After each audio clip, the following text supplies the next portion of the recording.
සියලු දෙනාගේ ජීවිත ආරක්ෂා කරන රජයක් හැටියට ඒ ජීවිත ආරක්ෂාව වෙනුවෙන් හැම අවස්ථාවක් කැප වෙනවා. ඒ සඳහා තීන්දුව తీරන රාශියක් රජයේ බලයටපත් වූ දින සිටම තීන්දුව తీරන රාශියක් අරන් තියෙනවා.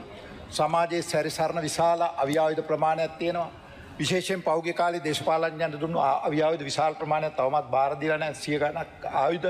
ඉතින් මෙවැනි තත්ත්වයන් තුල තමයි කටයුතු කරගෙන යන්නේ. සමහර අවියායුධ හමුදා කඳුරුලින් පාතාලයන්ට ලබා දුන්න අවියායුධ සම්බන්ධ විමර්ශන සිද්ධ වෙන පරිසරයක් තුල තමයි මෙවැනි ඝාතන සිදුවීම් තියෙන්නේ.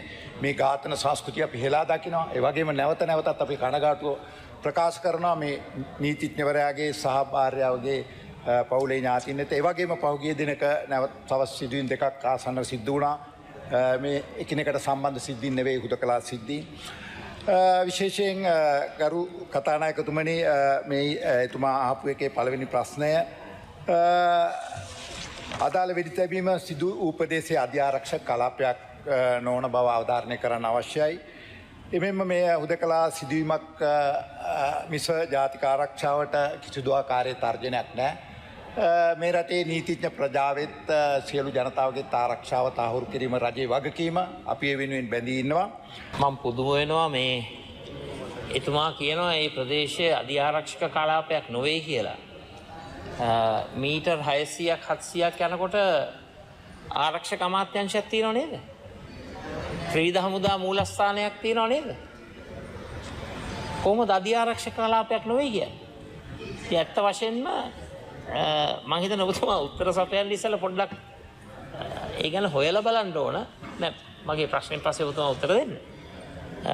ඇත්ත වශයෙන්ම යුද හමුදා ත්‍රිවිධ හමුදා මූලස්ථානයට මීටර් 600-700ක් ඒ අතර දුර තමයි මේ සිද්ධිය සිද්ධ වුණේ. ඒ වගේ මේක අධිආරක්ෂක කලාපයක් නොවේ කියන එක උත්තරයක් නෙවෙයි. අනිවාර්යයෙන්ම අධිආරක්ෂක කලාපයක්. ඒක ඊටමත් පැහැදිලි. ඒක සාමාන්‍ය ජනතාව වුණත් දන්න කාරණාවක්. ඒ විතරක් නෙවෙයි. මම දන්නේ ඔබතුමාලගේ පක්ෂ මූලස්ථානයේ ළඟ පාද තියෙන නිසා ඒක අධිආරක්ෂක කලාපෙන් ඉවත් කරාද කියලා. ඒක අපි දන්නේ නැහැ. කෙසේ වෙතත් කොහොමද ඔබතුමා කියන්නේ මේක ජාතික ආරක්ෂාවට බලපෑමක් නොවේ කියලා? ජාතික ආරක්ෂාව කියන්නේ රටේ ජනතාවගේ ආරක්ෂාව. සිවිල් පුරවැසියගේ ආරක්ෂාව.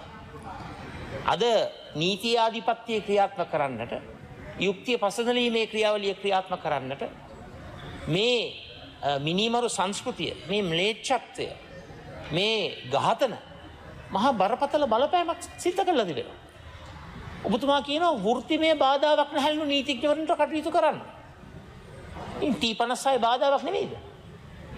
T56 උණ්ඩ වරුසා බාධාවක් නෙවෙයිද? පිස්ටල්ස් වලින්, රිවෝල්වර්ස් වලින්, තවත් ආයුධ වලින් ඒ මිනිමරණ සංස්කෘතිය ක්‍රියාත්මක කරන එක බාධාවක් නෙවෙයිද?